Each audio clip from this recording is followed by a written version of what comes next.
Muy bien, queridos amigos, el texto de para esta noche está en el capítulo 6. Todas estas noches anteriores hemos estado estudiando algunos incidentes del capítulo 5 de Lucas. Ahora pasamos al capítulo 6, pero no voy a analizar el primer incidente, voy al segundo incidente, la curación del hombre de la mano seca, a partir del versículo 6. Dice así, voy a leer el texto todo. Aconteció también en otro día de reposo, en otro sábado. ¿Por qué dice en otro día de reposo? Porque en los versículos 1 al 5 está narrando un incidente que sucedió también un sábado. Por eso dice el versículo 6, aconteció también que en otro día de reposo, que él entró en la sinagoga, Jesús entró en la sinagoga y enseñaba, y estaba allí un hombre que tenía seca la mano derecha. Y le acechaban los escribas y los fariseos a Jesús, ¿no?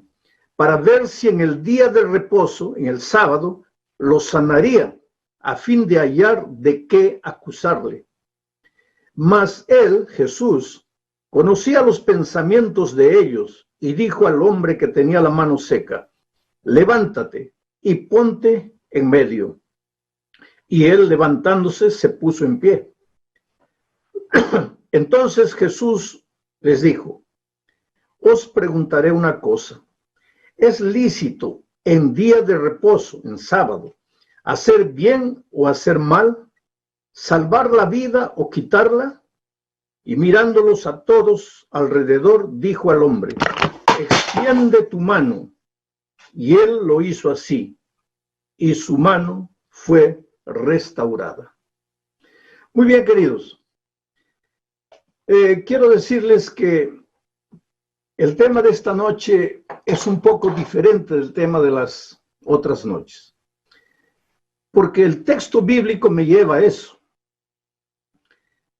Estudié Lucas 5, ahora pasé a Lucas 6. Entonces no escogí los temas. Una de las cosas que he aprendido con los años en la bendita tarea de la predicación es a tomar el texto bíblico y exponerlo, no a escoger temas, sino a exponer lo que la palabra de Dios dice. Yo tuve un grande profesor de predicación que decía, nosotros somos, los predicadores, somos esclavos de la palabra de Dios.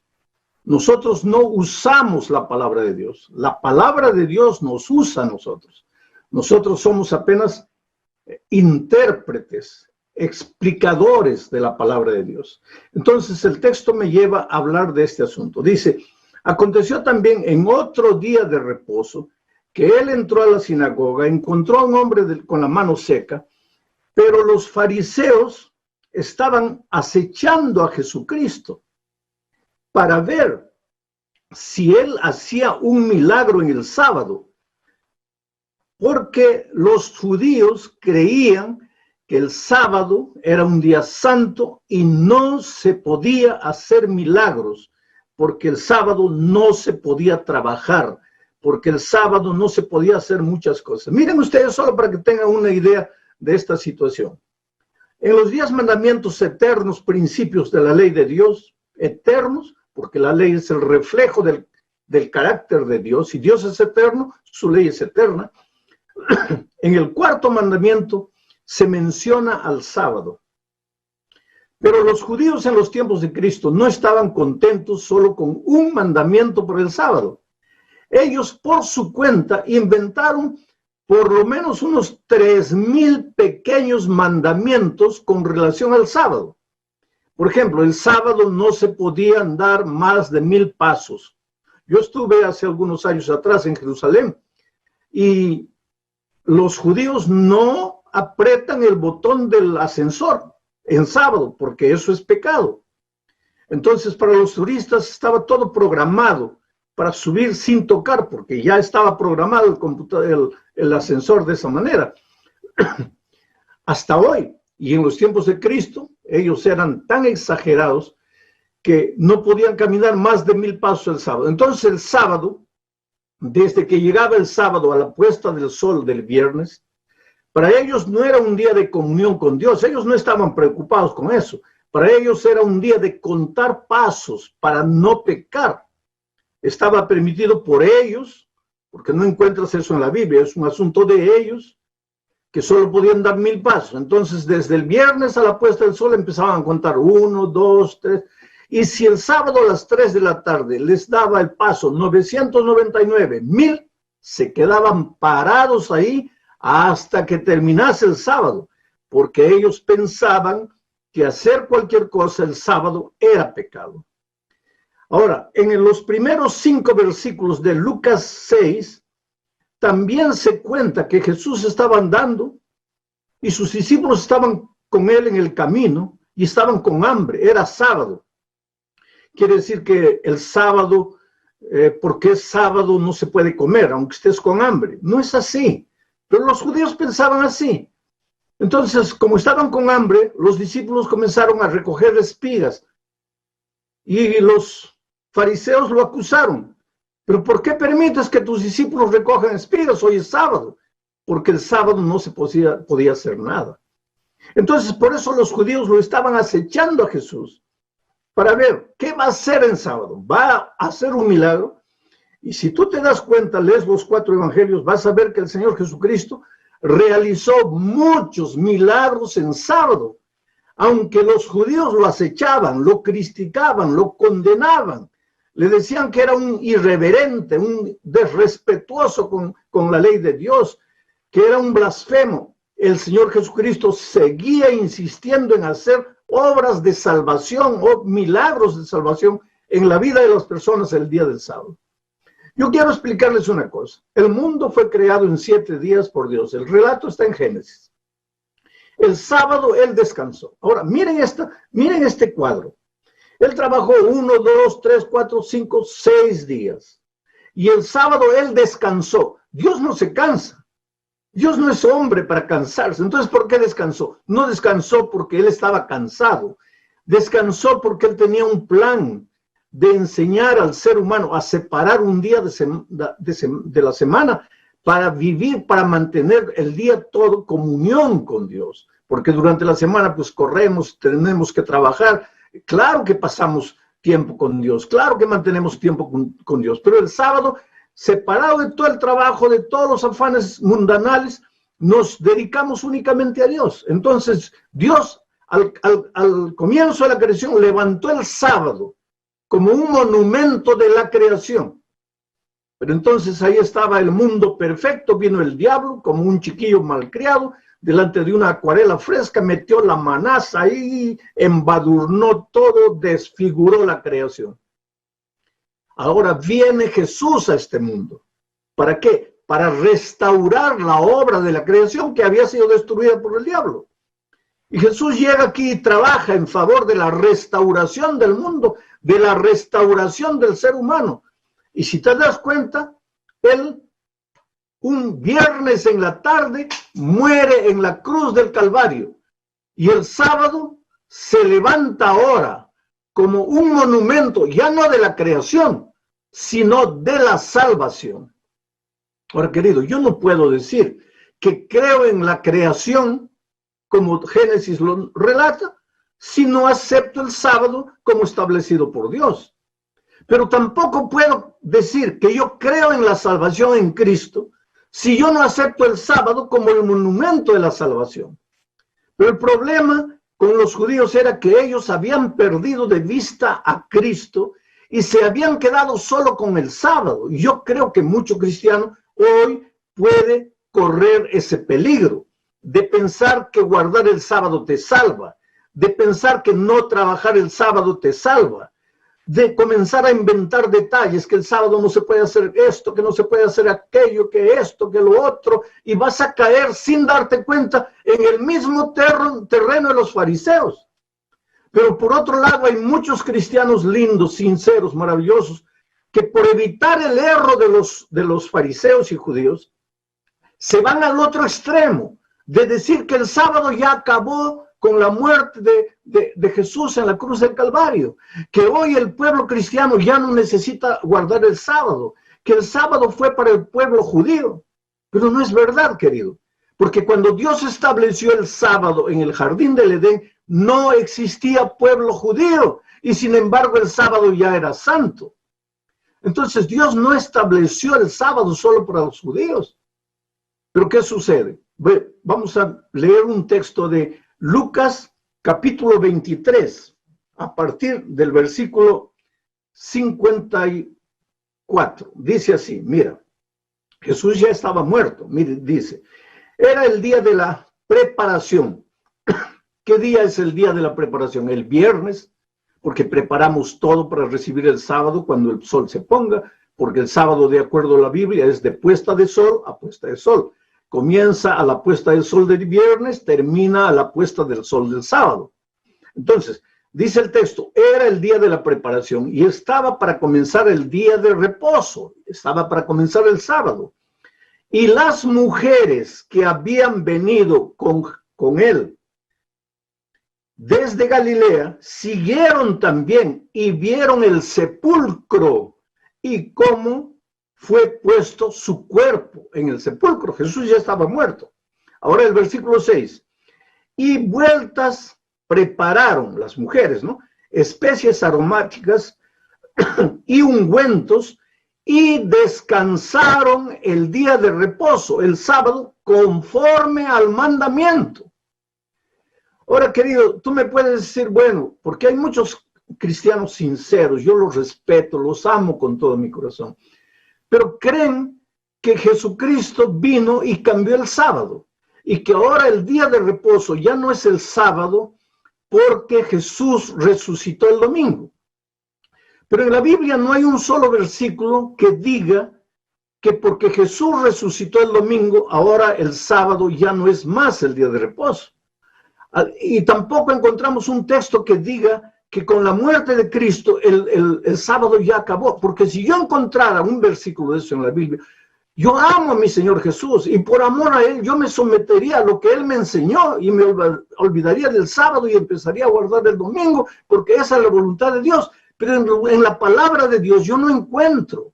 Al contrario, encuentro este texto que dice que muerto Cristo, las mujeres vinieron al sepulcro, vieron que estaba enterrado, se fueron y el sábado reposaron conforme al mandamiento. Ahora lo interesante es que Lucas escribió su evangelio, esta narración, 20 años después de la muerte de Jesús. O sea, 20 años después, el sábado continuaba siendo el día de reposo, no era el domingo. Pero volvamos al texto. El Señor Jesucristo entró a la sinagoga. Miren, voy a leer el texto al pie de la letra. Dice así el versículo Lucas capítulo 6, el versículo 7.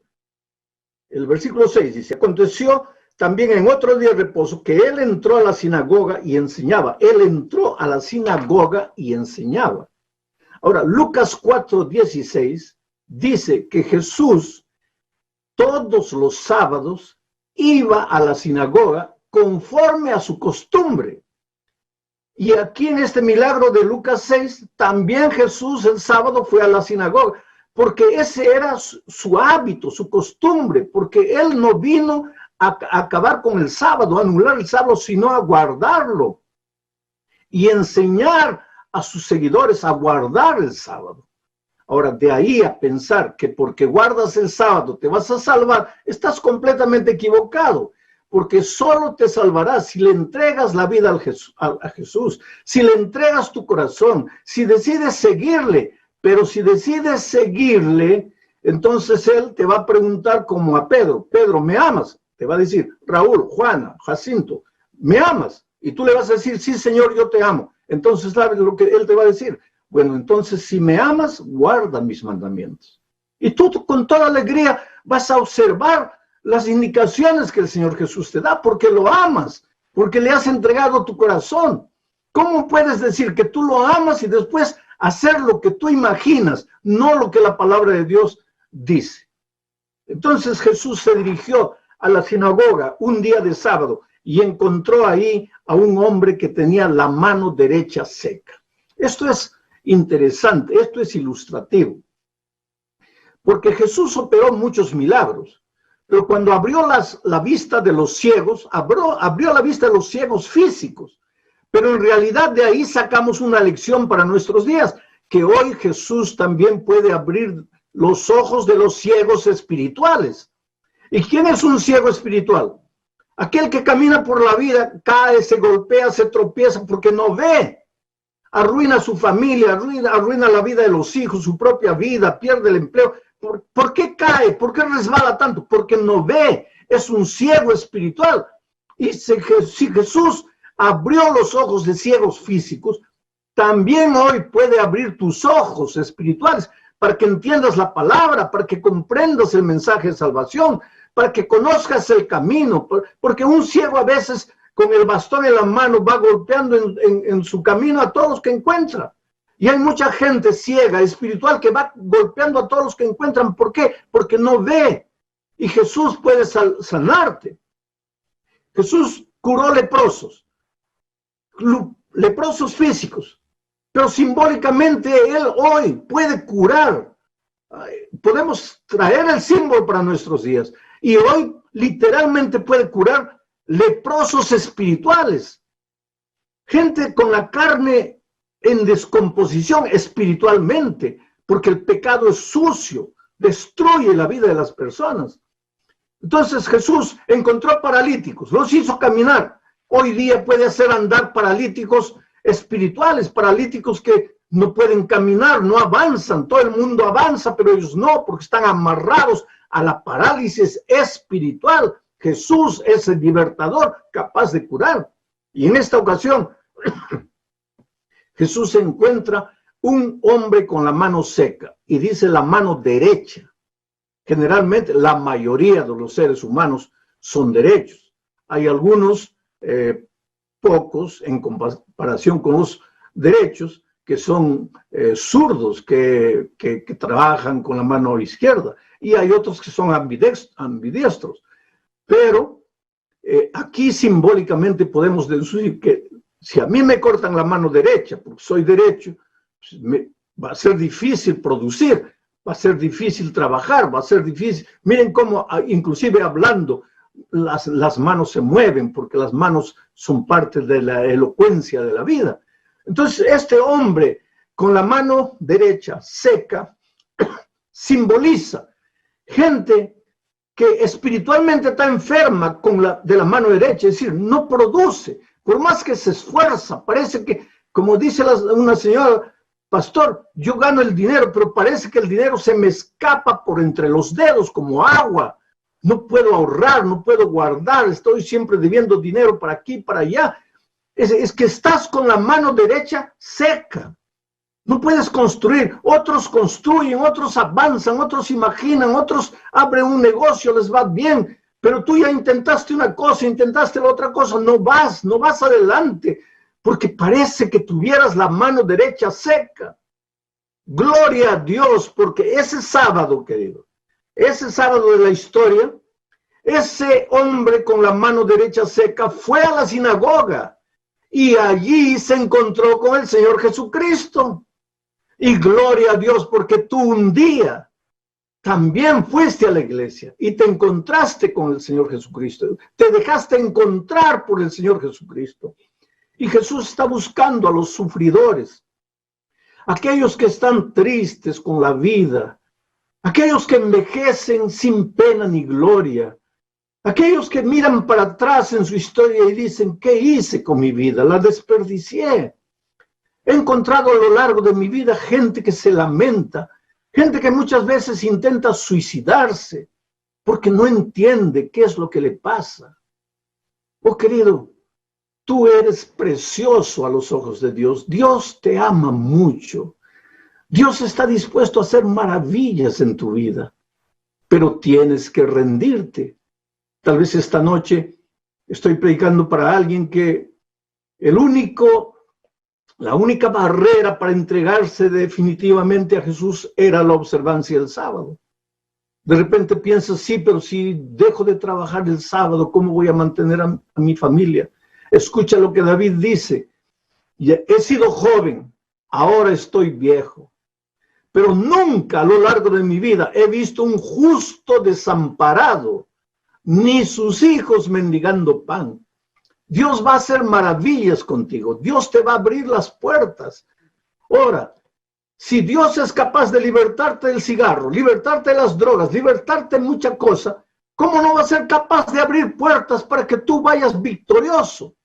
Pero tienes que, como Pedro, sacar el pie del terreno donde pisas y tienes que pisar el agua del mar con la seguridad de que no te vas a hundir, porque simplemente estás obedeciendo a la palabra de Dios, estás avanzando por fe. Entonces no permitas que nada te detenga de tomar tu decisión. La vida es interesante y la manera como Dios busca, corre atrás de los seres humanos, los encuentra y los liberta del pecado es extraordinaria. Esta noche yo quiero contarte la historia de Humberto Rey. Humberto Rey es un muchacho cuya historia, sabes, parece que no tuviera ni principio ni fin, ni pie ni cabeza. Parece que a veces la vida real es más cruel, mucho más cruel que la imaginación de un novelista, de un dramaturgo. Porque Humberto nació en un hogar lleno de violencia. Sus padres se agredían a gritos, hablaban palabras horribles uno al otro. Ambos traficaban drogas, vendían drogas. No eran grandes traficantes, pero sobrevivían vendiendo droga en el barrio donde vivían. Y en ese ambiente nació y creció Humberto. Cuando tenía 7, 8, 9 años, su sueño era ser futbolista profesional. Y pasaba el día todo en el campo con los compañeros, en el campo de fútbol, jugando. Admiraba a los grandes jugadores de su tiempo y pensaba, yo voy a ser un futbolista. Y tenía talento. Los que lo conocieron decían que él tenía talento y podía llegar a ser un grande deportista. Pero infelizmente a los 13, 14 años cayó en las drogas. ¿Qué podía esperarse de un muchacho que vive en la casa de gente que vendía droga? El pobre cayó en las drogas y se arruinó por completo. A los 16 años fue preso y fue a la cárcel de menores. 3 años después salió de ahí. Ahora estaba marcado en la vida. La sociedad es cruel, la sociedad te cierra las puertas. Él se sentía improductivo, sentía que no valía para nada. Entonces pensó, la única manera de sobrevivir es traficar droga. Y comenzó también a vender droga. Vender por aquí, vender por allá. Se unió a un grupo de delincuentes, gente pesada, gente que asaltaba, gente que colocaba un cuchillo en el pecho, que colocaba un revólver, gente que extorsionaba. Vive una vida completamente torcida, pero volvió a la cárcel. Y ahora con 23 años volvió a la cárcel, quedó un tiempo ahí en la cárcel. Cuando salió de la cárcel vio que su padre estaba golpeando a su mamá y entonces se llenó de ira, agarró un cuchillo e intentó matar a su padre.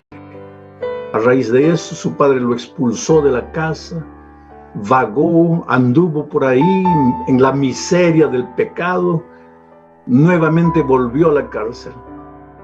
Cuando estaba en la cárcel se enteró que su padre había abandonado a la mamá, se había ido con otra mujer a una ciudad ahí del Perú. Pero cuando él salió con un espíritu de venganza, buscando a su padre. Agarró un revólver y un día lo encontró al padre y le metió 5 tiros en el cuerpo. Afortunadamente el padre no murió, pero él pensó que lo había matado. Entonces salió corriendo desesperado y agarró la última bala del revólver con 6 tiros y se apuntó a la cabeza. 1 vez, 2 veces, 3 veces y la bala no salió. De otra manera, en la primera jalada del gatillo hubiera muerto. siguió viviendo solo, esa vida completamente torcida, hundido en las drogas, en el alcoholismo, en el cigarro, en la promiscuidad. Sus hermanas también vivían una vida de miseria, vendiendo su cuerpo en las calles, en fin, una familia completamente destruida. Un día cayó preso de nuevo, solo que en la prisión encontró a su padre, a quien no había visto desde el día que intentó matarlo. ¿Y sabes lo que el padre hizo? El padre pagó a otros presos para que mataran ahora a su hijo. Y esos presos lo agarraron en el baño de la prisión y le colocaron 8 cuchillazos en el cuerpo. Moribundo lo llevaron al hospital y salió de allí. Entonces lo llevaron a otra prisión.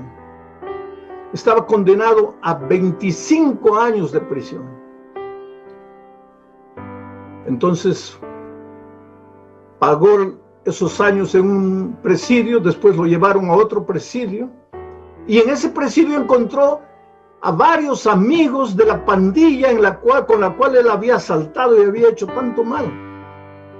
Pero ahora esos amigos de la pandilla estaban convertidos, hablaban de Jesús, leían la Biblia, cantaban. Él al principio los creyó gente débil, religión es para gente débil. Yo no necesito de Dios, yo no necesito religión. Pero los amigos le dijeron, pero ¿qué te cuesta? Estás preso. ¿Por qué no vienes con nosotros al salón de reuniones? Hay un lugar aquí donde nos reunimos para estudiar la palabra de Dios, para cantar. Y él aceptó por causa de los amigos, no por causa de la palabra de Dios. Y de repente cuando llega ahí al lugar, ¿a quién ve predicando? A su padre, convertido, predicando el evangelio, dentro de la prisión, también preso. Pero cuando el padre vio al hijo, a Humberto, salió corriendo del púlpito y se arrodilló a los pies de su hijo. Y le dijo, hijo, perdóname porque intenté matarte, perdóname. Y el hijo también abrazó a su padre y le dice, padre, tú perdóname, yo intenté matarte primero. Y se hicieron grandes amigos, y el testimonio poderoso de la conversión del padre fue el instrumento que Dios usó para tocar su corazón. Y una noche cayó de rodillas y le dijo, Dios mío, yo te entrego mi vida. Entonces se enteraron que la madre estaba con cáncer. Y padre e hijo, ahora en la prisión, oraban y ayunaban y hacían vigilia en favor de la sanidad de la madre. Y un día llegó la historia, la noticia de que la madre había sido curada. Y cuando la madre fue curada, les escribió una carta a ellos y les dijo, miren, yo sé que he sido curada por la oración de ustedes. Y si el Dios de ustedes es poderoso como para curarme, yo quiero entregarme a ese Dios maravilloso. Él estaba condenado a 25 años de prisión, pero a los 8 años por buen comportamiento lo dejaron libre en libertad condicional. Ahora buscó la iglesia, porque no me digas que has encontrado a Cristo si no vas a la iglesia. Yo te digo una cosa, que la iglesia no salva, pero no me digas que Cristo te salvó si no estás en la iglesia. El paralítico fue curado y enseguida fue a la iglesia y encontró allí a Jesús para agradecerle. Y Humberto fue perdonado y salvado por Cristo en la prisión, pero cuando salió de la prisión buscó la iglesia para agradecer a Dios y se bautizó. Y en este momento ustedes pueden ver la fotografía de Humberto ahí. Ese es el hombre transformado por Dios, una historia completamente de sangre, de agresiones, de intentar matar, de ser atacado para morir, en fin. Pero ahora transformado, ¿sabe lo que está sucediendo con Humberto? Él se dedicó a hacer trabajo entre la gente despreciada de la sociedad, entre esos fumadores, en esos usuarios de drogas, en los barrios donde esa gente vegeta literalmente, gente sin perspectiva, alcohólicos, drogadictos. Él se mete a esos lugares con la palabra de Dios, llevando esperanza hablando de quién él era, de cómo el poder de Dios lo transformó también. Y sabes, un día encontró eco en uno de esos corazones. Un pobre drogado, alcohólico, un pobre harapiento, vivía de limosnas para poder comprar bebida, nunca se bañaba, sucio, inmundo, pero ese hombre en su inmundicia abrió el corazón y creyó en el testimonio de Humberto, que le dijo: yo he sido como tú un día, y le entregó la vida a Cristo. Y miren ahora a Harry, el amigo que Humberto trajo. Mírenlo ahí en la fotografía. Puedes imaginar a ese hombre alcoholizado, drogado, inmundo, harapiento, en la calle. Y ahora mira su rostro, un príncipe en el reino de Dios. Pues eso es lo que Dios hace, querido, en la vida de las personas. Si tú eres una persona rica, que tienes dinero, tienes casa, tienes fama, pero no tienes el corazón, paz en el corazón, llega las noches y no puedes dormir. Hay una cantante famosa ahí en el Perú, cuyo nombre, porque no le he pedido permiso, no lo voy a mencionar, pero que yo sé que cuando llega la noche llora, se desespera y dice: Dios mío, ¿qué me falta en la vida? Fama relativamente tiene, dinero para sobrevivir tiene, pero le falta paz en el corazón. Yo he encontrado gente millonaria que me dice: pastor, yo no le hago mal a nadie, ¿por qué no soy feliz? Una vez alguien me dijo: yo puedo viajar al lugar que quiera, tengo dinero no para viajar de avión, sino para ir con mi propio piloto, mi propio avión, pero no soy feliz. Tal vez eres profesionalmente un hombre de éxito, una mujer de éxito, pero no tienes paz en tu corazón. Y ahora viene Jesús y te dice: hijo, yo te amo, yo te acepto como eres, no luches, no corras, ven a mí, entrégate a mí. Humberto se entregó al Señor Jesús, no resistió. Harry se entregó al Señor Jesucristo. ¿Quién podría decir que ese hombre de la calle, alcoholizado, drogadicto, podría ser ese hombre que ustedes vieron, transformado por el poder de Dios? Pero ese es el poder de Dios. Yo sé que hay huestes y huestes de ángeles malignos tratando de arruinar tu vida, tratando de cegar tus ojos, tratando de llevarte por el camino de la muerte. Pero también hay millones y millones de ángeles buenos, dispuestos a correr en tu auxilio, de ayudarte. Lo único que Dios no puede hacer por ti es tomar la decisión. Eres tú el que tiene que decir sí. Eres tú el que tiene que decir: Señor, me rindo. Estoy cansado de luchar solo. Estoy cansado de sufrir solo. Entonces, este es el momento de tu decisión. Entrégate al Señor Jesús. Expresa tu deseo de ser bautizado este sábado, así como Humberto, así como Harry, de ser bautizado ahí en tu celular, en la tableta, en la computadora. Marca ahí tu deseo. Y si estás en un grupo de estudio, expresa a tus amigos tu deseo. Todos estamos orando por ti. Los ángeles en el cielo están mirándote. No dejes que el enemigo venza. No sigas sufriendo, no sigas caminando en dirección de la muerte. Tú puedes rescatar tu familia destruida. Tú puedes reconstruir tu familia. Tú puedes conquistar de nuevo el respeto de tus hijos. Dios te puede devolver todo lo que tú has desperdiciado. Dios te puede devolver la mano derecha. Pero mira lo que el texto dice. El Señor se acercó del hombre y le dijo: levántate, levántate. Y esta noche yo te digo la misma cosa en el nombre de Jesucristo: levántate, toma tu decisión, deja ser que el Señor Jesús te toque, que haga la maravilla, y tu mano en este momento se va a tornar una mano productiva, y todo lo que tu mano toca va a ser bendecido por Dios, y lo que tú no has hecho solo, lo vas a hacer con Él. Por eso hoy es el día de buena nueva, hoy es el día de salvación. Voy a orar mientras tú le estás entregando el corazón a Jesús. Oh Padre querido, extiende tu mano poderosa. Hay gente que está luchando en el valle de la decisión, pero hay muchos otros que en esta noche te están abriendo el corazón y diciendo: Señor, yo me rindo, yo me entrego a ti. Tú eres maravilloso, Señor. Abre nuestro entendimiento para comprender tu mensaje completo. Abre nuestros ojos espirituales para mirar la verdad en tu palabra. Abre en nuestro corazón el deseo de crecer, el deseo de ser semejantes a ti, el deseo de caminar contigo. Toma con tu mano poderosa la mano débil de cada hijo. Si alguien necesita de un milagro, Señor, en este momento opera ese milagro en la vida de esas personas. En el nombre de Jesucristo. Amén.